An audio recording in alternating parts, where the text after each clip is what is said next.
Shalom, shalom. This is Kudash Ban Yasha Allah, coming out of the Lions Den Camp Yasha Allah. First and foremost, I want to give all honor, glory, and praises to the Heavenly Father above and the Lashawan Kudash, which is the Holy Hebrew tongue, by saying, Call, Halalayim, La Yahweh, by Hashem, Yahweh Shai, by Hashem, Harakah Kudash, Ma'amat. Double honor to the elders, apostles of Great Millstone, who rule well and teach well, and their elders. I want to give another shout out to my elder here of one of Lions Den and Yasha Allah as well. And peace and blessings to all the men, women in the church and that believe in sincerity and truth around the four corners of this earth. This is Isaiah chapter 54. I'm trying not to be too long. I'm gonna just kind of just see where the spirit takes me. This is Isaiah chapter 54, verse 4. It says, "Fear not, for thou shalt not be ashamed, neither be thou confounded. For thou shalt not be put to shame, for thou shalt not forget the shame of thy youth. For thou shalt forget the shame of thy youth, and shall not remember the reproach of thy widowhood anymore." All right, and I wanted to start with that, because right now we have the reproach of a widowhood, man. We are without our husband, Yahweh by Shema Shai, man. We lost without our power, our king, our God, man. Like it says in verse 5, "For thy maker is thy husband, man." For the Lord of hosts is his name, and the Redeemer of the Holy One of Israel, the God of the whole earth, shall he be called. All right. "For the Lord hath called thee as a woman forsaken and grieved in spirit, and a wife of youth when thou wast refused, saith thy God. For a small moment have I forsaken thee, but with great mercies will I gather thee." All right, so the Most High has forsaken us, man. But he said for a small moment have he forsaken us, but with great mercies will he gather us, man. It says in verse 8, "In a little wrath I hid my face from thee for a moment, but with everlasting kindness will I have mercy on thee, saith the Lord thy Redeemer. For this is as the waters of Noah unto me. For as I have sworn that the waters of Noah should no more go over the earth, so have I sworn that I will not be wroth with thee, nor rebuke thee." All right, so the Most High has rebuked us, man. And we've been able to seek him through these scriptures. We able to understand who he is, man. He teaching us his ways, all right. But according to Psalm 78, starting at verse 39, he has rebuked us, Shalaki, I'm going to start at verse 37, because our people, it's verse 37, "For their heart was not right with him, neither were they steadfast in his covenant." All right? And that's still today, man. Our people are not, their heart is not right with Yahweh by Shema Shai, man. They're not steadfast in his covenant, man. They're not worrying about what he have commanded them to do, man. We have a responsibility in this truth, man. But they don't want to set their heart aright, and turn from their wicked way and be steadfast in his covenant, man. So it's nothing new under the sun, man. That was back then. Our forefathers were back then, and that's now, man. But he being full of compassion, like it says in verse 38, "Forgave their iniquity, man, and destroyed them not. Yea, many a time turned his anger away and did not stir up all his wrath. For he remembered that they were but flesh, a wind that passeth away and cometh not again." All right. So he remembered that we are but flesh, man. He created us, you know what I'm saying? But he like, man, they just nothing but damn flesh, all right? It says, "How often did they provoke him so these are some of the reasons why he has rebuked us again, all right? It says, "How often did they provoke him in the wilderness and grieve him in the desert? Yea, they turned back and tempted Yahweh by Shema Shai and limited the Holy One of Israel. They remember not his hand, nor the day when he delivered them from the enemy. How he had wrought his signs in Egypt and his wonders in the field of Zoan, and had turned their rivers into blood and their floods that they could not drink." All right, so when we was in bondage under the hand of Pharaoh in Egypt, the Most High had sent plagues over there, man. He turned their rivers into blood and their floods that they could not drink, man. And he sent diverse sorts of flies among them, which devoured them, and frogs, which destroyed them. He gave also their increase unto the caterpillar, and their labor unto the locust. He destroyed their vines with hail, and the sycamore trees with frost. He gave up their cattle also to the hail, and their flocks to hot thunderbolts. He cast upon them the fierceness of his anger, wrath and indignation and trouble, by sending evil angels among them. He made a way to his he made a way to his anger.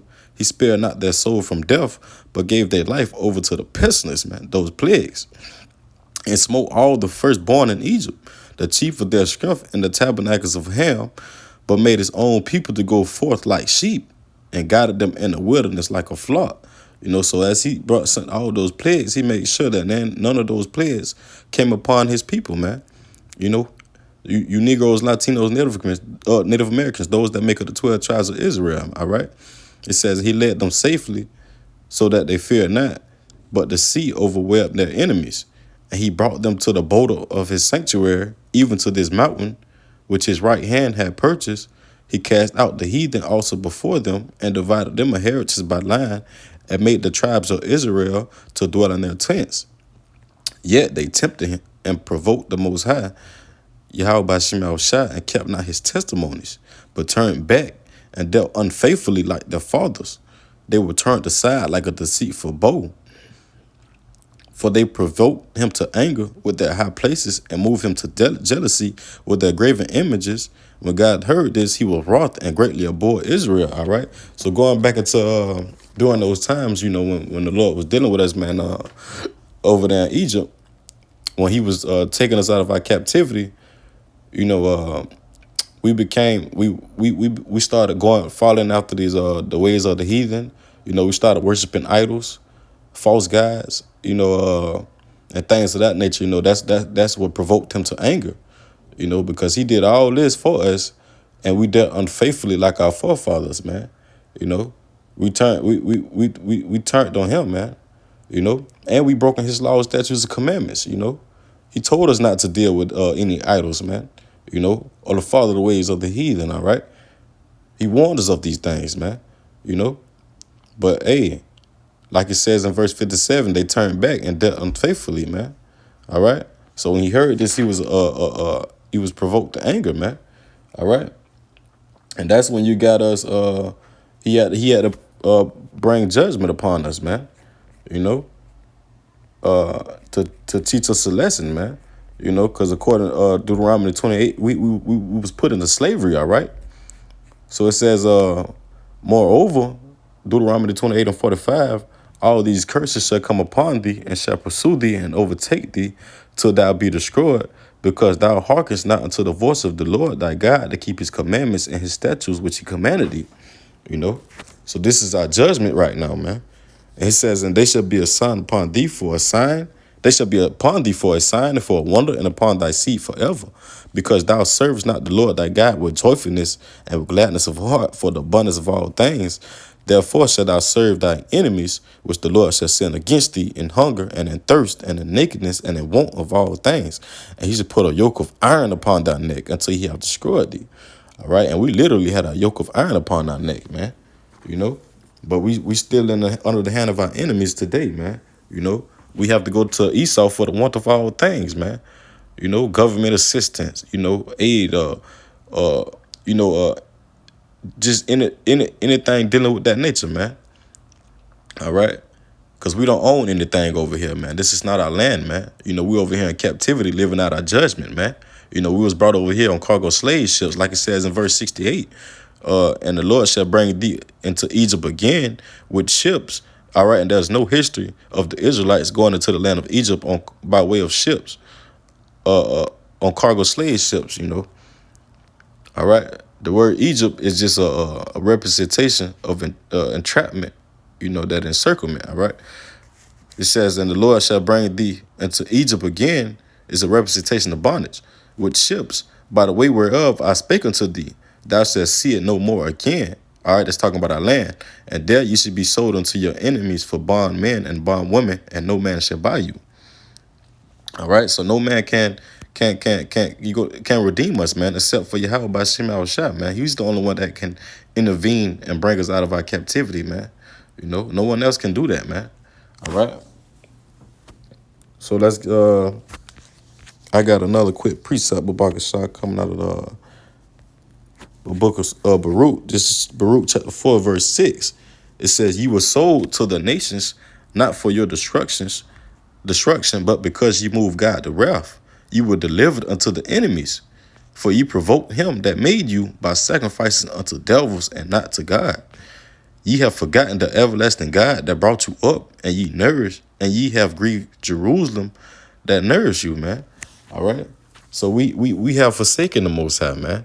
The Lord said He had brought of children, and they have rebelled against Him, man. Roughly paraphrases, all right. So it's time for us to turn back and seek Yahweh by Shema Shah, man. This is let's go back in Isaiah Babakashah. This is 54, verse 10. It says, "For the mountains shall depart and the hills be removed, but my kindness shall not depart from thee, neither shall the covenant of my peace be removed, saith the Lord, that have mercy on thee." All right? Because the Lord still have mercy on us, man. He's provided us with this knowledge, wisdom, and understanding to be able to even turn back unto Him, man. To be able to obtain mercy, man. Through these scriptures, all right. By keeping His ways, doing what He commanded us to do, seeking Him, man. Following after the ways of Yahweh by Shema Shah, man. This is mercy, man. And He says He's going to gather us, all right. The heavens are already prepared for us. We just have to walk in His ways and endure until the end, because He's building a spiritual tabernacle for us to be delivered out of this hellhole we're in, this oppression, man. This bondage that we're in, man. According to Amos 9:11, if I'm not mistaken, He's raising up the tabernacle of David as in the days of old, and He's going to provide us with a new covenant, man.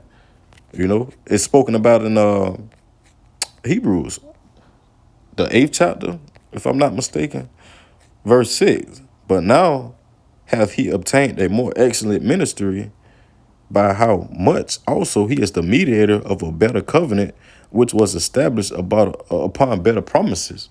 For if that first covenant had been faultless, then should no place have been sought for the second." All right. So that means we just have to we've been provided with a second covenant. In order to obtain that covenant, we have to follow after Yahweh by Shema Shah, man. Salakia. It says, "For finding fault with them, He say, Behold, the days come, saith the Lord, when I will make a new covenant with the house of Israel and the house of Judah, not according to the covenant that I made with their fathers in a day when I took them by the hand to lead them out of the land of Egypt, because they continued not in my covenant, and I regarded them not, saith the Lord. For this is the covenant that I will make with the house of Israel after those days, saith the Lord. I will put my laws into their mind and write them in their hearts, and I will be to them a God, and they shall be to my people. And they shall not teach every man his neighbor and every man his brother, saying, Know the Lord." So right now we have to get out here and command our people to turn from their wicked way and teach them and tell them the name of the Lord, Yahweh by Shema Shah, man. And teach them His ways, man. But we're not going to do that when He brings us into His kingdom, man, and He establishes new covenant, man. Because here we have no continuing city, but we look forward to one wherein dwelleth righteousness, man. A new heavens and a new earth wherein dwelleth righteousness. All right. He says, and saying, Know the Lord, for all shall know me, from the least to the greatest. For I will be merciful to their unrighteousness, and their sins and their iniquities will I remember no more. All right, and that goes to show how merciful Yahweh by Shema Shah is, man. Because even when we provoke Him to wrath by going off and sacrificing unto devils, He still have mercy on us in these times today, man. By allowing us to even call upon His name, man, providing us with hope and comfort through these scriptures. The knowledge, wisdom, and understanding of Him, man. Still teaching us His ways, man. It says, "For I will be merciful unto their unrighteousness, and their sins and their iniquities will I remember no more." Because he had to remember, man, we are nothing but flesh, man. As wind that just passes away, man. Because He's gonna make all things new, as the scripture says, man. And that verse 13, and that He said, "A new covenant hath He made, the first old. Now that which decayeth and wax old is ready to vanish away." All right, you know. But in order for us to take part in that covenant, man, we must do what he asked or commanded us to do, man. You know, not sacrificing unto devils, man. You know, worshiping idols and celebrating these pagan holidays. You know, these pagan worshiping these pagan deities, like you know, things of that nature, man. You know, cause like it says back in Baruch, the 4th chapter, starting at verse 28, for as it was your mind to go astray from Yahweh by Shem Yahushai, so being returned, seek him 10 times more, man. All right? So that's what he have commanded us to do, man, for us to seek him 10 times more, man. You know? So with that being said, man, Yahweh Ratazada's video served his purpose, and shalom.